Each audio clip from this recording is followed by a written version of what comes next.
Assalamualaikum warahmatullahi wabarakatuh. Puji dan syukur kita panjatkan kepada Allah SWT. Tak lupa juga pada junjungan kita Nabi Muhammad SAW yang telah memberi kita kesehatan pada siang hari ini. Saya Apri Santi akan menyampaikan tugas ujian akhir semester 2 dengan mata kuliah Hukum Kesehatan dan Hak Asasi Manusia. Baiklah, saya akan menyampaikan makalah saya dengan judul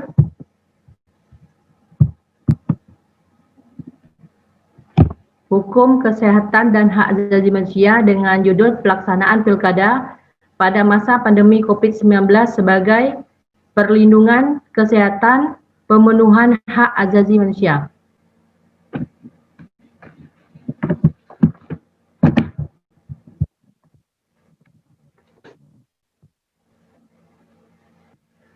Pendahuluan, perkembangan penyebaran wabah pandemi secara signifikan terus meningkat. Tidak terkecuali negara Indonesia menjadi negara terdampak akibat wabah pandemi. Ini dengan mengingat bahaya wabah tersebut melalui mandat yang tertuang dalam pasal 12 Undang-Undang Dasar Negara Republik Indonesia.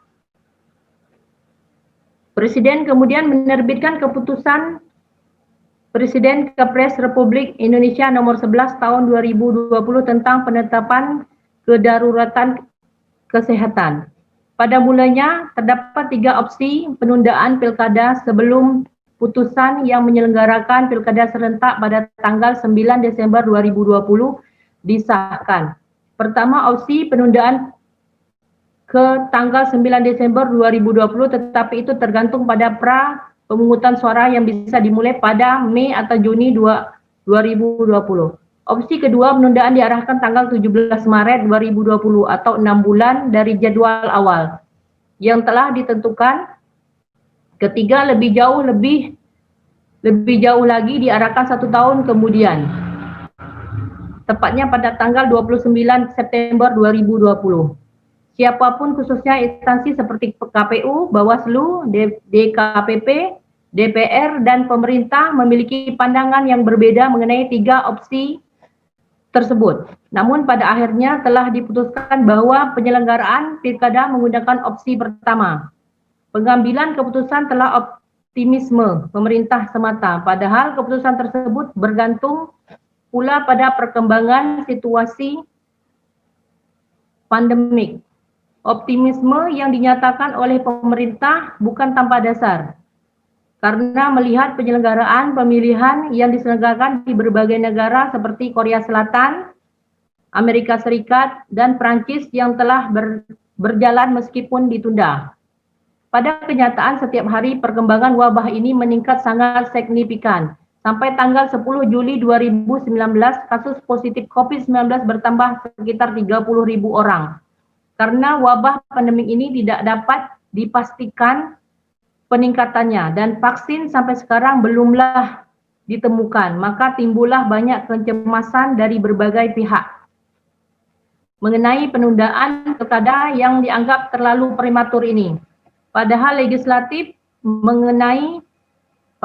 legitimasi mengenai pelaksanaan sudah dikeluarkan oleh Presiden melalui Perpu nomor 2 tahun 2020 yang ditandatangani oleh Presiden tanggal 5 Mei 2020. Jika ditarik pada produk perundang-undangan sebetulnya perubahan pada tahapan pilkada itu bersifat parsial berdasarkan Undang-Undang nomor 10 tahun 2016. Atau dengan kata lain, tahapan pilkada pengajuan perubahannya bergantung pada daerah masing-masing. Jika suatu daerah memiliki kepentingan tertentu yang mengharuskan tahapan pilkadanya ditunda. Tetapi karena masalah COVID ini bersifat nasional dan berpengaruh pada pilkada serentak, mengharuskan Presiden mengeluarkan Perpu guna mempunyai legitimasi yang kuat.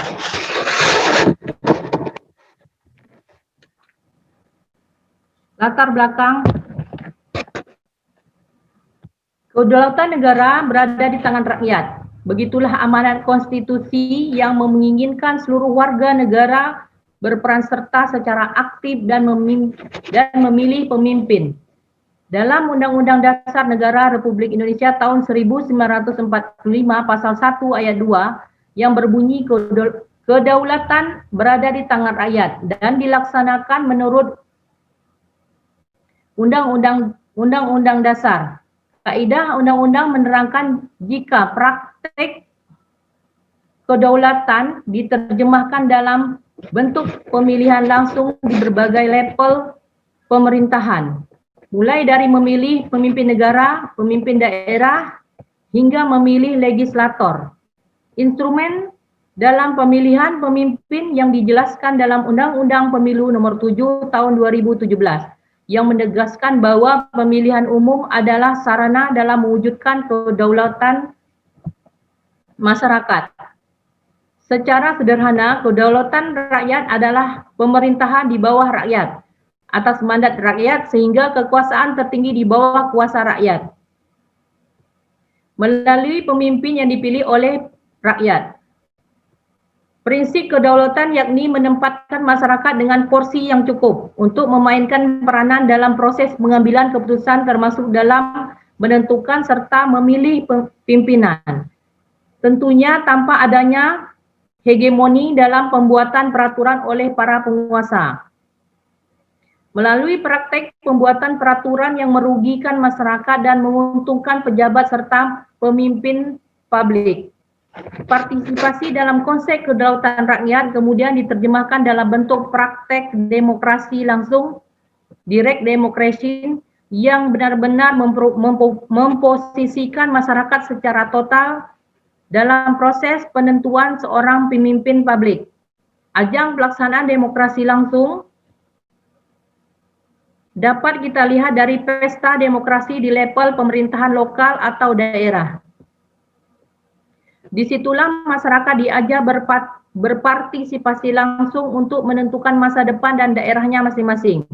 Pada hakikatnya, dalam ide kedaulatan rakyat itu tetap harus dijamin bahwa rakyatlah yang sesungguhnya pemilik negara dengan segala kewenangannya untuk menjalankan semua fungsi kekuasaan negara, baik di bidang legislatif, eksekutif, maupun yudikatif.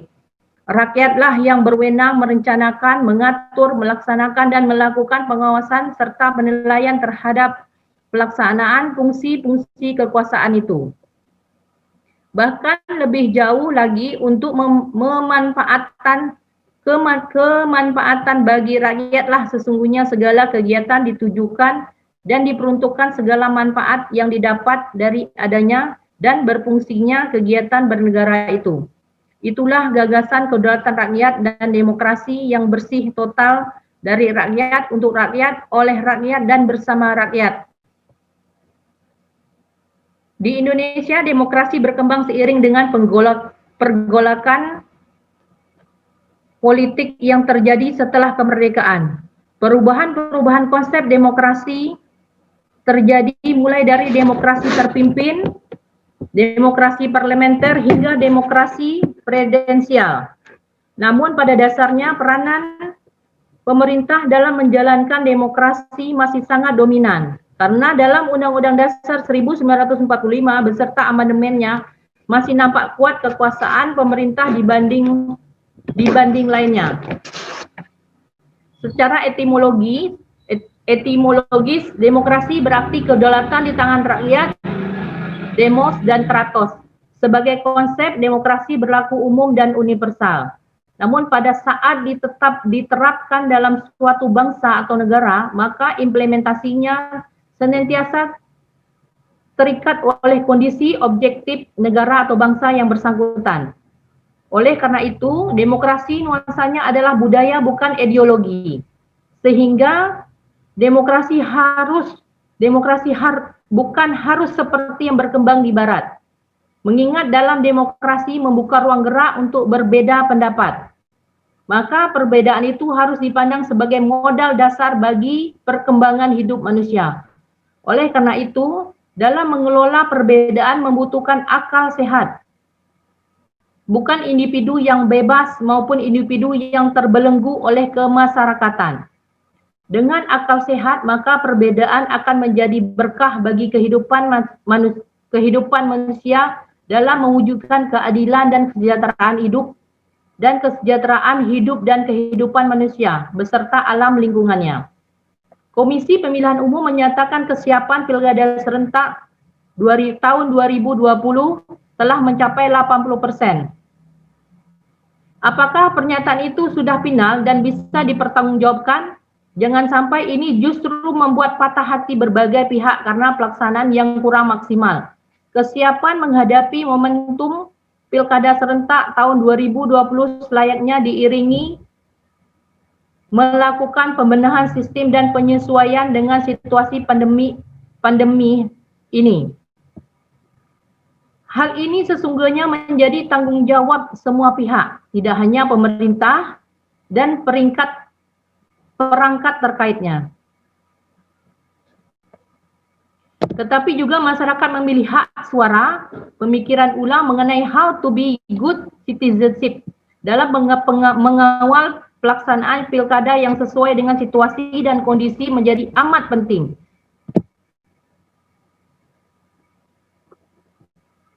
Dalam artikel Education has Resistance memaparkan jika pendidikan politik langsung mengajarkan tentang politik serta hak-hak warga. Sementara pendidikan politik tidak langsung mengambil nilai dari simulasi yang dapat terlihat. Berkaitan dengan hal tersebut, pelaksanaan Pilkada serentak tahun 2020 dalam situasi pandemi COVID-19 menjadi momen pendidikan politik tersendiri bagi seluruh bangsa Indonesia dengan memberikan akses ruang yang lebih bersinergi antara literasi politik dan literasi kesehatan. Pada intinya kita membutuhkan komitmen kerjasama serta integritas dari berbagai pihak, terutama untuk menjawab keresahan publik mengenai kesiapan instansi terkait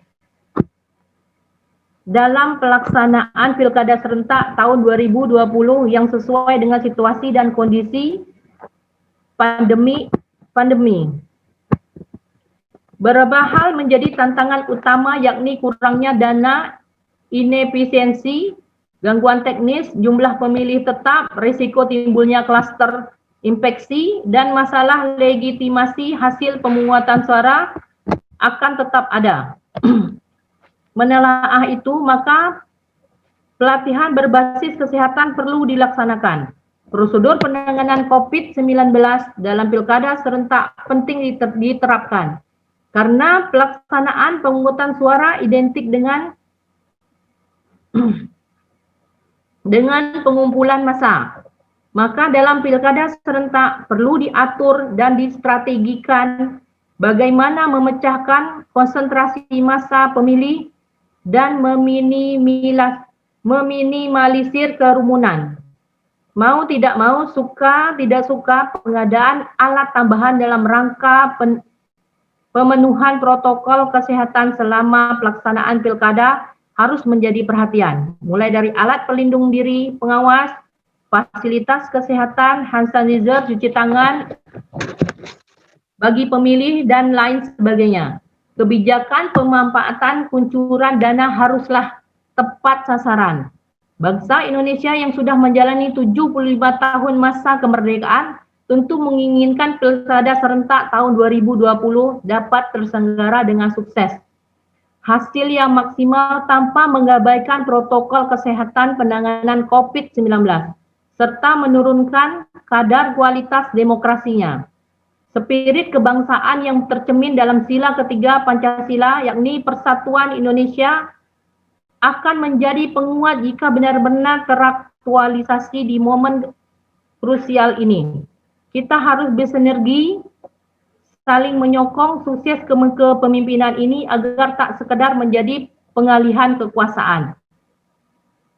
Sebab yang dibutuhkan adalah perubahan menuju hari esok yang lebih baik. Hukum internasional memungkinkan tindakan darurat dalam menghadapi ancaman dan signifikan.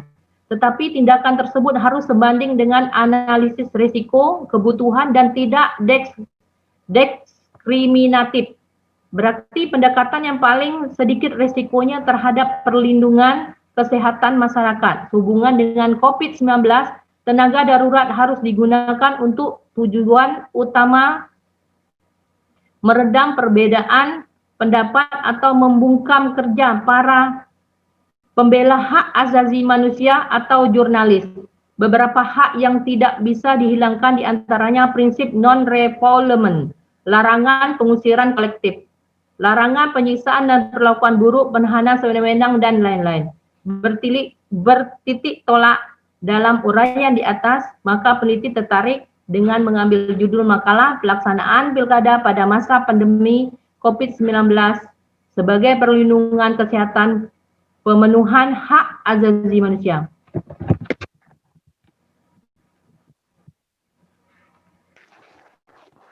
Rumusan masalah di sini penulis mengambil masalah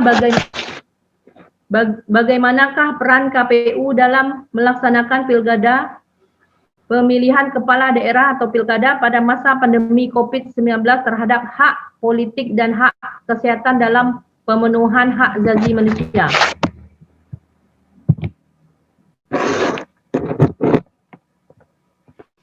Penelitian ini penulis menggunakan metode pendekatan penelitian hukum yang bersifat yuridis empiris, yaitu pendekatan penelitian berdasarkan data dan fakta hukum yang didapat langsung dari lapangan. Asumsi dasarnya ialah adanya perbedaan antara hukum tertulis dengan hukum yang yang hidup di masyarakat. Fakta tersebut kemudian berdasarkan kerangka sebab akibat kaitan dengan penelitian ini. Selain berdasarkan pada penelitian lapangan, penulis juga akan melakukan penelitian secara mendalam terhadap peraturan perundang-undangan yang berkaitan dengan penelitian hukum sosiologi empiris. Proses penelitian menghasilkan data deskriptif berupa kata-kata, tulisan atau tulisan dari orang-orang dan perilaku yang dapat diamati. Dengan kata lain, penelitian ini disebut penelitian kualitatif karena merupakan penelitian yang tidak mengadakan perhitungan.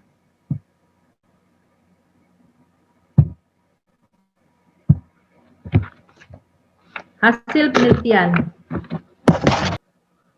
Adaptasi kebiasaan baru yang digulirkan oleh pemerintah bukan berarti wabah sudah hilang, tetapi new normal adalah aktivitas masyarakat dengan adaptasi atau penyesuaian di tengah wabah. Bentuk dari penyesuaian itu diantaranya adalah memakai masker, menggunakan hand sanitizer, rajin mencuci tangan, menjaga jarak aman, menghindari kerumunan, dan lain sebagainya. Untuk dapat mencegah penyebaran virus, untuk itu jangan sampai dengan alasan menegakkan nilai-nilai demokrasi menjadi pertaruhan keselamatan masyarakat. Yang jauh lebih penting, tidak mungkin mempertaruhkan kesehatan dan keselamatan masyarakat atas nama demokrasi. Demokrasi itu sendiri sejatinya adalah untuk kebaikan dan kesejahteraan masyarakat. Demokrasi memiliki makna pemerintah dari rakyat, oleh rakyat, dan untuk rakyat. Artinya setiap kebijakan apapun itu adalah untuk kebaikan dan kemaslahatan masyarakat. Pelaksanaan demokrasi itu penting, tetapi kesehatan dan keamanan masyarakat jauh lebih penting. Dari berbagai pertimbangan di atas, kita dapat memahami bahwa yang menjadi harapan kita adalah kedua-duanya, baik aspek demokrasi maupun kesehatan masyarakat, sama-sama dapat tercapai dan tidak ada satupun yang dipertaruhkan. Pesta demokrasi kita harapkan dapat berjalan dengan lancar, tingkat partisipasi masyarakat tetap tinggi, sekaligus masyarakat juga tetap aman dan dari COVID-19. Untuk itu dibutuhkan manajemen krisis, yakni pengelolaan terhadap krisis hingga menjadi krisis sebagai sebuah peluang dan momentum untuk mencapai kemajuan. Penerapan manajemen krisis dalam penyelenggaraan pilkada serentak tahun 2020 mutlak harus dilakukan dalam konteks pelaksanaan pilkada serentak di tengah pandemi COVID-19 Manajemen krisis secara sederhana dapat dimaknai sebagai pilkada serentak dengan konsep new normal. Pilkada dengan konsep new normal adalah pelaksanaan pilkada dengan penerapan protokol kesehatan yang ketat. Setiap aktivitas, proses, dan tahapan pilkada harus sesuai dengan protokol kesehatan, termasuk ketika proses pelaksanaan hak suara di TPS pada tanggal 9 Desember 2020, hari pemungutan suara, protokol kesehatan harus benar-benar ditetapkan dengan ekstra ketat dan maksimal. Proses ini mulai dari memastikan setiap calon memilih menggunakan masker dan atau face shield, melakukan pengecekan suhu tubuh pada calon pemilih, menyediakan sumber air beserta sabun untuk mencuci tangan. Apabila daerah sulit mendapatkan air, maka harus disediakan hand sanitizer atau air yang mengalir. Tempat duduk para pemilih harus diatur untuk menjaga aman, minimal 1 atau 2 meter. Selain itu, para pemilih juga harus diberikan sarung tangan plastik sekali pakai. Dengan begitu, para pemilih tidak akan menyentuh secara langsung baik kertas suara maupun alat coblos. Ini semua harus diperhatikan dengan baik, tidak boleh main-main. Hal ini untuk menutup celah sekecil apapun penyebaran COVID-19. Pada momen ini, pemerintah diharapkan untuk hadir, memberikan jaminan dan kepastian kesehatan dan keamanan masyarakat, sehingga masyarakat tidak ragu untuk hadir ke TPS guna menyalurkan suaranya. Pemerintah harus mengatur pilkada serentak dengan sebaik-baiknya secara terukur dan aplikatif sampai akhir. Hal ini dikarenakan berdasarkan penelitian, udara adalah salah satu media penyebaran COVID-19. Badan Kesehatan Dunia WHO pada tanggal 9 Juli 2020 mengungkapkan transmisi atau penularan virus SARS-CoV-2 terjadi terutama melalui percikan atau butiran air liur atau droplets, baik secara langsung maupun tidak dalam studi yang dilakukan. Transmisi udara bisa terjadi pada prosedur yang menyebabkan aerosol seperti fasilitas kesehatan. WHO mendefinisikan penularan lewat udara sebagai agen penularan yang ditimbulkan oleh penyebaran aerosol yang terbang di udara dalam jarak dan waktu yang lama. Teori ini membuktikan sejumlah droplet pernapasan mampu menghasilkan aerosol. Aerosol sendiri merupakan tetesan pernapasan yang sangat kecil sehingga mampu melayang di udara. Jadi selama tidak dapat dihindari orang yang berkumpul di ruangan sempit dan berpendingin udara. Harus berukuran 3M menggunakan harus melakukan 3M menggunakan masker, menjaga jarak dan mencuci tangan. Ketua ID mengingatkan bahwa menjaga jarak saja tidak cukup, tetapi setiap orang sebaiknya menjauhi kerumunan. Pemerintah pada dasarnya telah memperhatikan aspek sains dan kesehatan terlibat dari pernyataan dan komitmen yang disampaikan berkali-kali oleh Presiden Jokowi. Pernyataan beliau selalu merekomendasikan penyelenggaraan pemilu agar mengedepankan aspek kesehatan dalam mengatur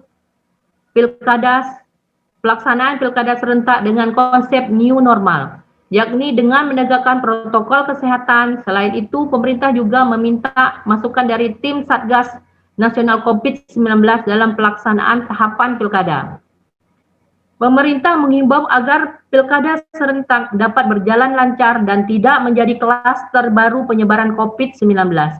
Tinggal implementasinya saja yang harus lebih ditekankan sejauh mana komitmen itu dibuktikan.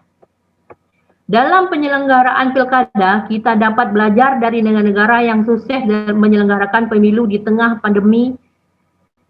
Terhitung sejak 21 Februari 2020, tanggal 7 Mei 2020, terdapat 9 negara yang telah menyelenggarakan pemilu.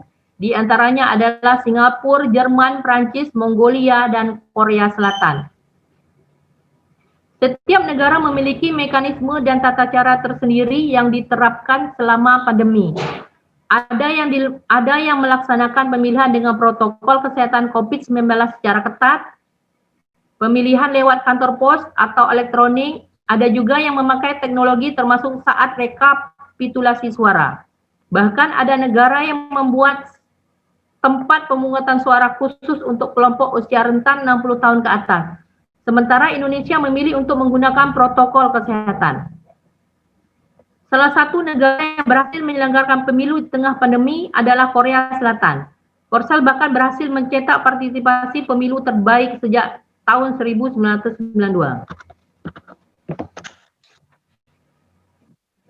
Dengan sistem pemilu yang baik dan kecepatan serta ketepatan dalam penanganan COVID-19 akan membuat masyarakat lebih percaya terhadap penyelenggaraan pemilu.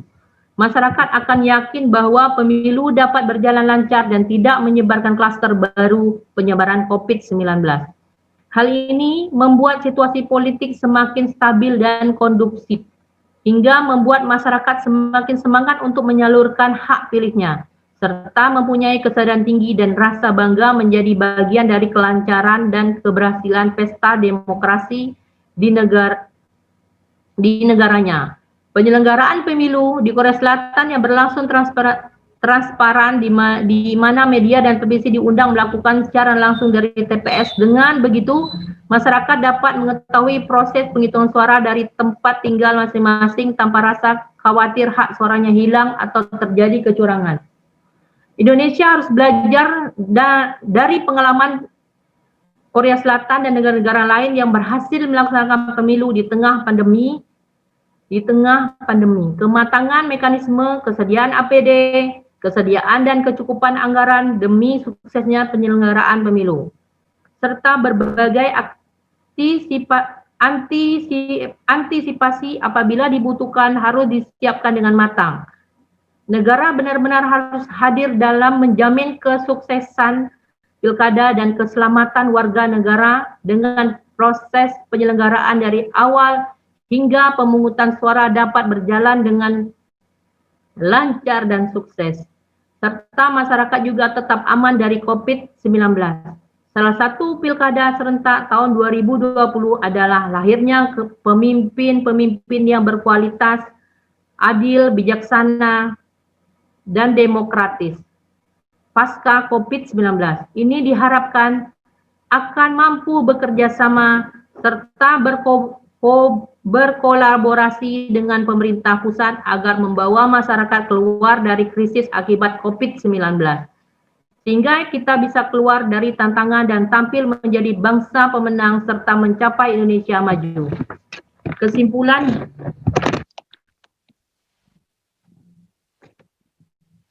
Kesimpulan dari uraian makalah saya yang di atas dapat disimpulkan adalah penyelenggaraan pemilu yakni Komisi Pemilihan Umum harus menjamin hak atas hidup, hak kesehatan, dan hak atas rasa aman warga negara selama menyelenggarakan atau masyarakat selama menyelenggarakan pilkada tahun 2020. Dengan adanya pandemi COVID-19, penyelenggaraan pilkada tidak cukup hanya memastikan hak memilih dan dipilih. Tidak hanya soal bagaimana melayani hak pilih dan dipilih dan ikut serta dalam pemerintahan sebagai bagian dari hak asasi manusia, tetapi di sisi lain ada hak atas hidup, hak atas kesehatan, dan hak atas rasa aman itu harus dipastikan oleh rakyat untuk rakyat dan dinikmati oleh rakyat. Terima kasih. Demikianlah isi makalah saya yang sampaikan pada hari ini. Assalamualaikum warahmatullahi wabarakatuh.